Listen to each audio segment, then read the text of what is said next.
Hello, mate. Hello. Luke, how are you? Yeah, not bad. Right, Not bad. so I heard you on LBC, didn't I? Yes, you did. And I then started talking about this chap I'd listened to on LBC, Yes. and then you emailed and said, I was the chap you were talking about. Yeah. Mate, go straight into it. Tell everybody who you are. Tell about your family and the So- unique situation you're in. Yeah. So I have 4 children. Bring that close to your face. Yeah. Sorry. Sorry, mate. Is that better? Yeah. Yeah, fine. Yeah, 4 children. So 3 of them are autistic, all boys. I mean, you know. And then I got my daughter as well. So my eldest is 19 now. It's quite funny actually, because when we first got the diagnosis for him, we thought, oh, that's gonna like answer all our prayers, and you know, no, it. Apologies, but in terms of the professionals, it was a label. That was it. That was it. Then we find out, obviously, go through the EHCP process. Then you know, and yeah, we were so naive to the fact of that. Actually, that diagnosis, although it acknowledges, but that's all it does. That's it's like, oh, you're autistic. That's it. There's no follow up to that. That's it. Yeah, pretty much. So then, with my middle son, we started picking up some sort of traits, and the school were raising sort of issues and everything. So we were a bit more prepared then, so we sort of pushed. He was in primary school, and we asked them to do to start an EHCP application. He'd had, hang on, I got me dates and everything mixed up, but effectively we were asking his Senko to start producing the paperwork for an EHCP application, and he would say, it's all right, let's see how things go first. Right, okay. So then we moved house, and then subsequently we moved school. The school he went into were fantastic, mainstream school, but they got it straight away. And so they spoke to his previous school and said, can we have all of his evidence? It was just before COVID. And they said, no, we've sent it. No, the only thing you've sent us is the initial sheet, which has his date of birth, contact details, and that's it. Yeah, that's it. There was literally nothing. There's no other evidence. No other evidence, no paperwork, it nothing. It was just, this is him, and yeah, there you go, on you go sort of thing. And he is currently still a Senko at another school, which I find quite worrying. So anyway, so then we got the HCP for that. Oh no, that's right. So because we had no evidence, the school said, look, we're happy to put an application through, but we know that it's not really going to be accepted because we haven't got the evidence. So we thought, well, it's worth a try, put it through. Lo and behold, it got rejected. So they said, right, you can either appeal it, or why don't we go away for sort of a year, 18 months. We've got time on our side to build up the evidence. Of course, then COVID happened. So that added another year onto it. So we eventually got the HCP for him just before he went to secondary school. So we wanted this all sorted way before, like, because we thought, well, he's in a school that is making adaptations for him, and I can't speak highly enough of them. They gave him a one-to-one. They gave him a separate room that he could go to when things become overwhelmed. They were really, really good, and that was all that was just 1 or 2 teachers that got it, and they knew, and they, you know, so we had a really negative experience from his previous school to a really good one, and it was just night and day.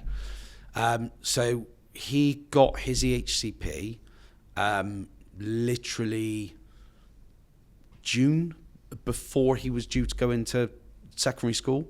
So when everybody got their named schools, he didn't have anywhere to go. So we had to fight it. We took it through legal tribunals, and we eventually won. So he's now happy and settled. All right. So then with my youngest, he is non-verbal, has PICA. And you talk about the poo instances, I've got plenty of stories of them. I think the funniest one, but not really funny, but the one that really stands out was he shares a room with my other son. And he woke up about 4 o'clock in the morning one morning. So I went up, I'm half asleep, just bring him out of bed, and I felt all these like sort of bumps on him, and I was like, what's going on? So I go out into the hallway, turn along, because I don't really want to wake my other son up, so it was all pitch black in the bedroom. I was like, oh no. And so with the PICA, he will eat anything in sight, and one of his best things is sand. He loves the stuff. Yeah, so it was all over him, the sheets, everything, right? So yeah, it was. Yeah, you can't wipe that stuff off when it's no. sand. It was like right in the shower, 4 o'clock in the morning, showering him, like just get it off, bring him downstairs, bag up the bed in, and chuck it in the wash and deal with that at a reasonable hour. So yeah, so then his needs become really, really hard to manage. I was working as a HGV driver. I'd have phone calls from my wife to say, I need you to come home. We live in Bristol. So I'd say, well, that's fine, but I'm in Hereford. It's going to take me a good 2.5, 3 hours just to get back to the yard, then travel on. So it got to a point where we were like, I'm going to have to give up work. So I gave up work. I've always worked, and I absolutely hated it, of having to claim benefits and stuff like that. It was horrible, because it just takes away the person you are. And you, like, you know, whilst you're working, if you have children with autism, you have that other side to you. You have that's me. That's what I get up to. That's what I do. And then at home, I'm the dad, and I, you know, help out where I can. Like you say, us dads, we ain't the greatest. We do our best, but you know. See, what happens with me is, so my wife, she'd done all the paperwork. I was the one that was pointed in a direction to shout at people and made things happen. Point and shoot. And that's what I do. I'm like, right, who do you need me to email? Who do you need me to rant and rave at? And we get it sorted. So together, we're quite a good team, because I can't sit and write paperwork for hours and hours. I'm an HGV driver. I'm not academic in any way, shape or form. But she would be able to sit down, go through all the forms. And I'm looking at it, I'm like, what? I couldn't even sit down and go through an EHCP application with someone, because I'll be honest, I don't have a clue. But when timescales haven't been made, I'm quite happy to go up to the council at full council meetings and say, look, you're failing our kids. I went to a council meeting before, and they were talking about how many children are on the waiting list for EHCP applications. I could not believe what I was hearing. They turned around and they said, yeah, last year we were 80%, we didn't meet the 20-week criteria. Wow. This year we've done really well. We're at 70%. We've brought it down by 10%. So I literally stood up in that meeting. I said, excuse me, you're saying that's an achievement. So what you're telling me is 70% of those kids that are sat there waiting for an EHCP application, you are failing, and you are rewarding yourself for that. Like, you need to take a good look, and you know, I appreciate things are tight and everything like that, but it's not good enough. It's simple as that. And you're sat there and you're saying we're doing well. You're not doing well. You're failing. 30% of the kids in Bristol are getting met on time. What about the other 70%? There's like 600-700 kids that you are failing in that 1 month, every single month. So yeah, they don't really like me too much, but never mind about that. I don't really want to be friends with them anyway. No, we're not there to be friends, are we? Yeah, exactly. So, and then so with my youngest, we got to a point where obviously I was off work. We were given 2-to-1 care. We just couldn't do it anymore. We had so in 2023 my dad unexpectedly passed away, and so he worked he's worked in nursing all his life. He's had he worked in a place called Stoke Park, which some people may know of. That it was back in the day, it was a residential setting for disabled children. So he had a wealth of experience, and my mum, and they used to be our support network. My mum works at a special needs school, or up until this year, where she's retired. And after my dad died, she said to me, I can't do it on my own. Oscar's needs are so much, I cannot do it on my own. I said, no, I understand that. I get that. So we lost our only support network 2 years ago. And we spoke to the local authority, and they put support workers in every Saturday and Sunday. And some of them were good at what they did, and I don't want to tarnish everyone, but there were others that just should not be in that job at all. We talk about routines and timescales and stuff like that. There were times where they turn up 45 minutes late. And then I remember once my wife was away, so it was just me, and I had a stinking cold. I was ready to just go to sleep. So I thought, right, get him ready so that 10 o'clock he's out and I can just sleep. And they turn up at 11:15. By that point, he had stripped naked again, because he's like, well, I was dressed, I was ready to go. We used to get him dressed 5 minutes before he was due to go, because otherwise he'd just strip. It's quite common, that is. Yeah. So they turned up, and by this point, he was so dysregulated. They went 2 minutes round the corner, and I had a phone call from him saying it's not safe because he's like dysregulated in the car, so we're going to have to bring him back. I was like, the only reason you're bringing him back is because you were late. Oh, I'm sorry.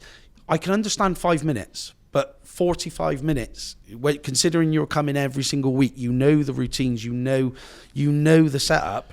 And you know how important routines are with autistic children. And so this is why he is dysregulated, because he was ready to go out and you've not turned up. So then that put me back as well. And that was a hard day, I'm not going to lie. And then, then we had an incident with a soft player in Bristol where we were told by the support workers that there was an incident that happened. So, and he was told it's probably best for him just to go to the SEND sessions. And I thought, well, hang on a minute. He's been going there every Saturday and Sunday for 6 months. You're happy to take the money off of him. Why now suddenly one incident? And it was, I think basically he'd hit a child, but it was hard to understand the context of what had happened. So I said, well, look, I'm not condoning that behaviour, but obviously he's nonverbal, he's autistic, he has PICA. There's a lot of things going on that could explain why he's reacted the way he did. I'm not blaming you, the other child, but it's just understanding. I said, why are you now saying he can't come? She said, hang on a minute, no, this it wasn't just this one isolated incident. We've had to tell the support workers, bear in mind there's 2 of them each time, numerous times to actually do their job. So what do you mean? Well, there was one time in a public soft play where he stripped, and another parent and the staff at the soft play centre had to tell the support workers, look, he's naked, you're going to have to sort him out. I'm like, what? So we changed agencies, but again, it was like, for us really, it was just having that break, but we never felt completely settled and like that he was fine. So then we started exploring, because like we couldn't continue how we were, so we explored about residential school, and it's the hardest thing really, to have to admit that you can't meet your child's needs. It does anger me a little bit, because I think if there was more help and support earlier on, then maybe we wouldn't be at this place. Maybe we would be able to manage it. But it is what it is. I can't change the past. All I can do is change the future. And so he is now in a residential setting, and they are doing a fantastic job with him. But it's so hard of handing your son over. Like, we still maintain all parental responsibilities. It's not anything like where they've removed him. It's been a joint decision with us and the local authority, but it's still, I don't think it will ever sit right for me. But like, the way I look at it is that they've got specialists there, they've got speech and language, they've got all the support you could possibly think of. And like I've said, if he comes out of there with some form of communication, however that looks, I don't care how it looks, I don't, if it's a like AAC board or so, just so long as there is some form of communication, because I feel that a lot of his frustrations is purely because of the lack of being unable to communicate what his needs are. So if he comes out of there, he's 8 years old now, so he will be there right up until he's 19. So they've got a good window to put in that intensive support. And it's my hope that whatever happens, he's got communication, and we don't know, he may be able to come back home at some point and live permanently. But it's because of the lack of support, we've had to make this decision. And it, and it does, and like I was saying on that LBC call-in, it angers me sometimes when I hear like, oh, autism is my superpower. I get that, and I don't want to dismiss that. I totally understand that there are some people that they're able to thrive, and I applaud anyone for that, and I think that's brilliant. But what I would say is that you don't speak for the whole community. There are masses of struggle that are unseen, and even something as simple as like Christmas.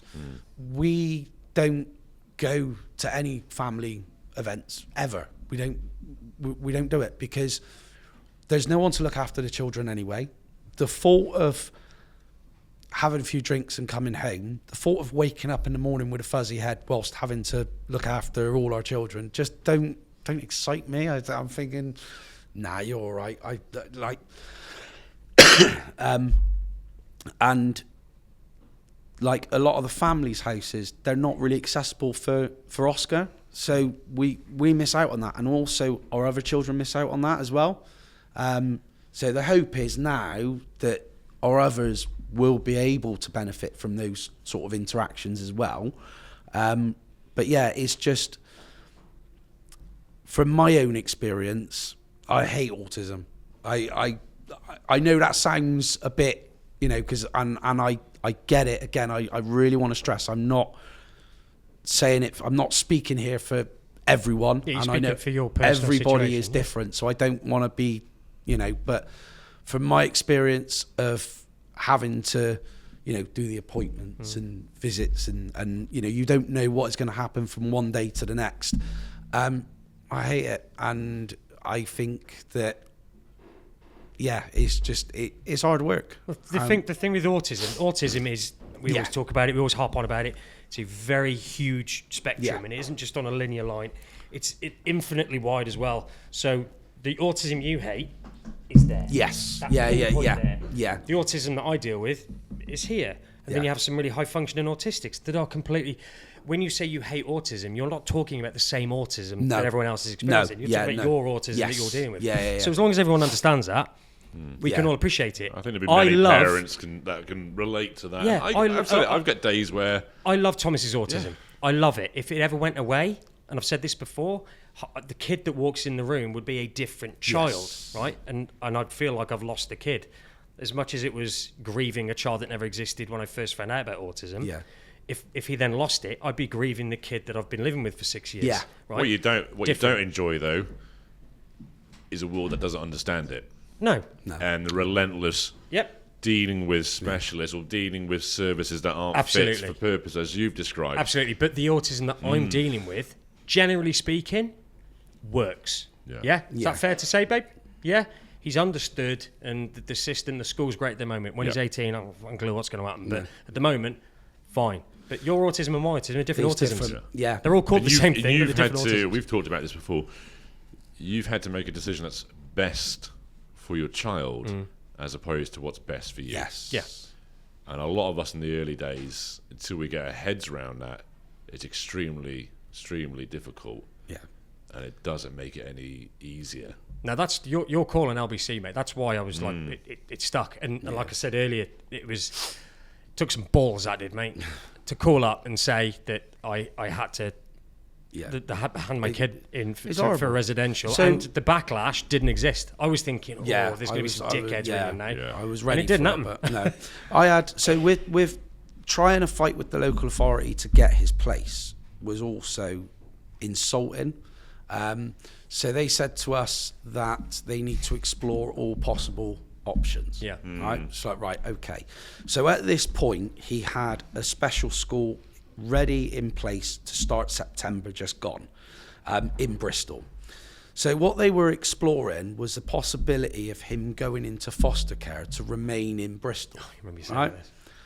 And so I said to him, This is nuts. I said, hang on a minute. I said, so what you're saying, like, what support systems is going to be put in place if this goes ahead?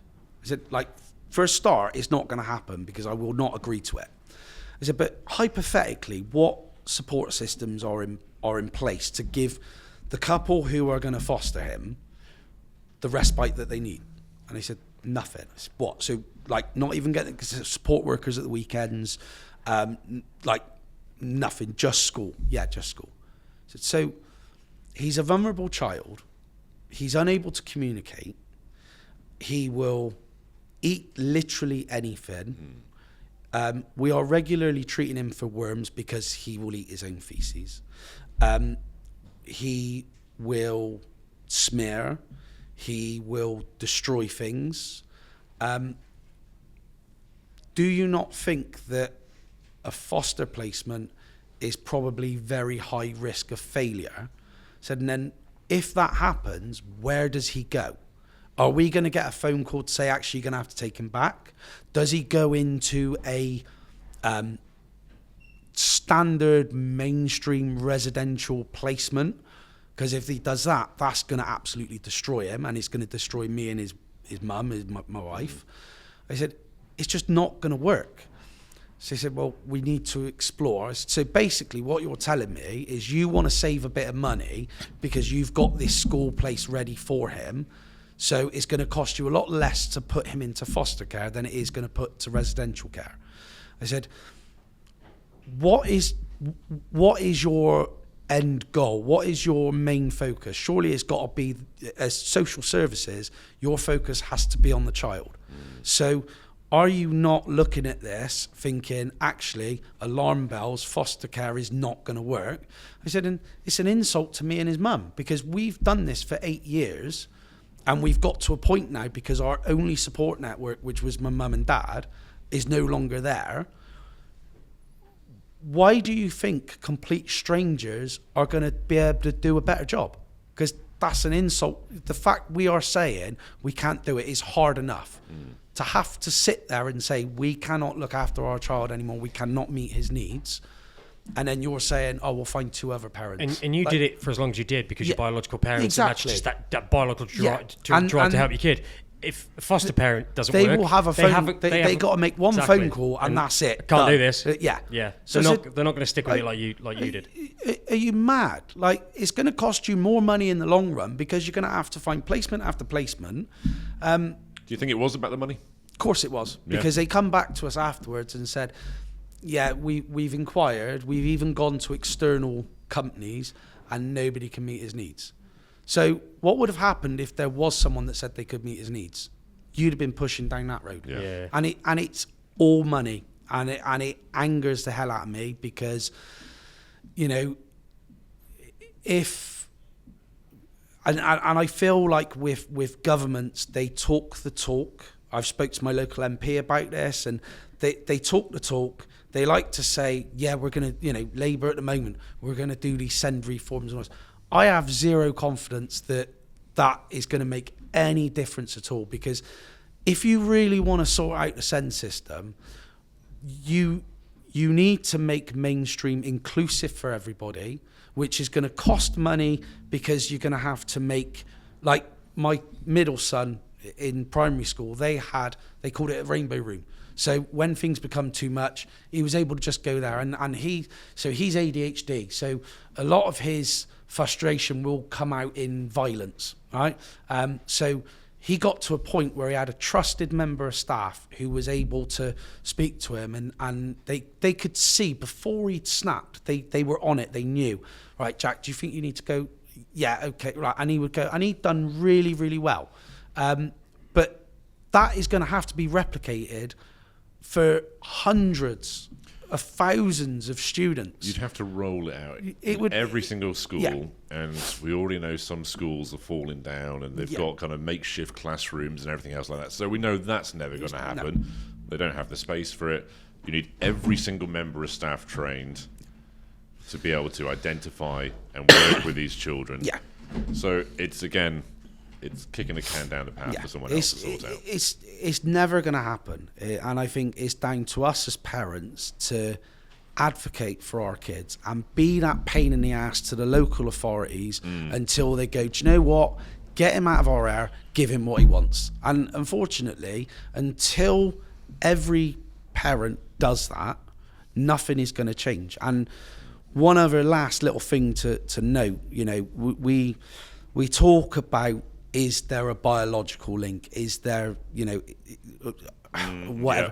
Now, the one thing I always stick in my head is if there is some sort of biological link, that must mean that there must be some parents out there that have either autism or ADHD themselves.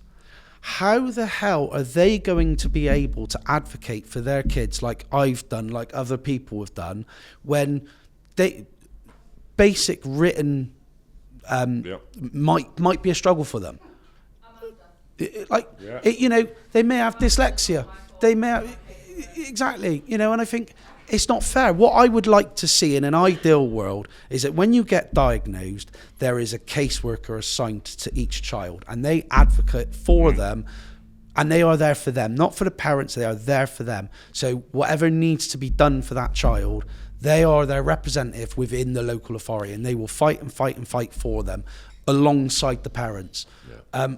But that ain't going to work. That ain't going to happen. So, we've said it in the past. I think we said it in a previous episode that, unfortunately, when you're going through the diagnosis stage and you're dealing with local authorities, you have to be a pain in the arse. Yeah. You have to be on them. You have to be the person that shouts the loudest sometimes so that you'll get seen.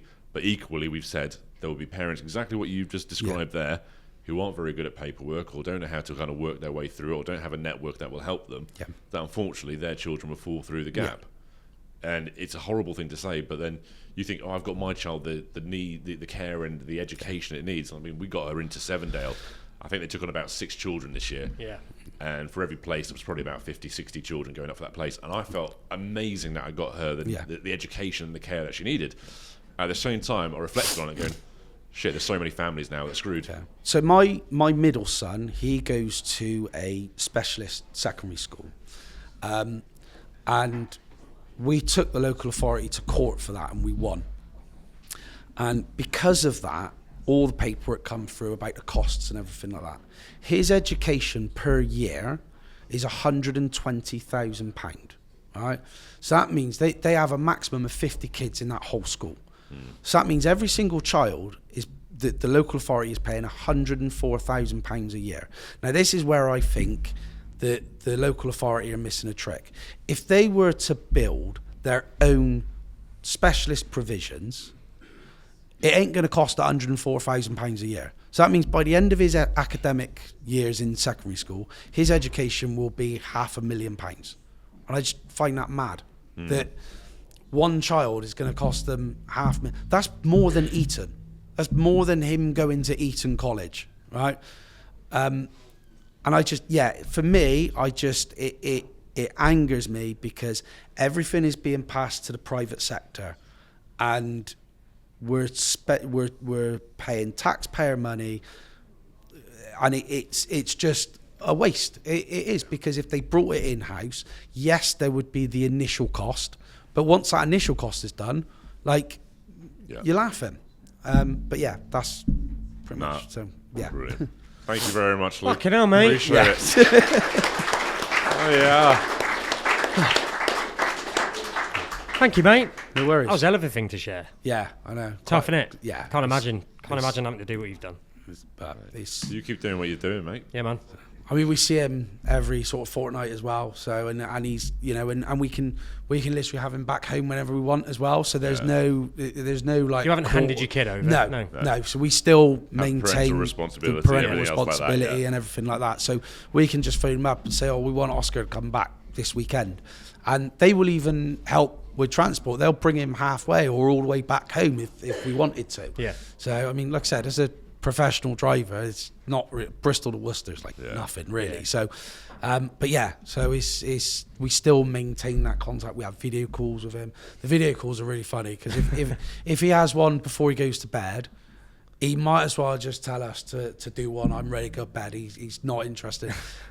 Midway through the day, he's like, right, let's be mischievous. Let's just, like, I'm going to run about. And then the support worker is like running around with the phone, trying to keep him on the video. Trying to keep him on the video. And it lasts for about 5 minutes, but it's just to have that interaction. Yeah. So. Oh, mate. That's cool. Thank you very much. Cheers, appreciate it. Cheers, mate. Leave that one there.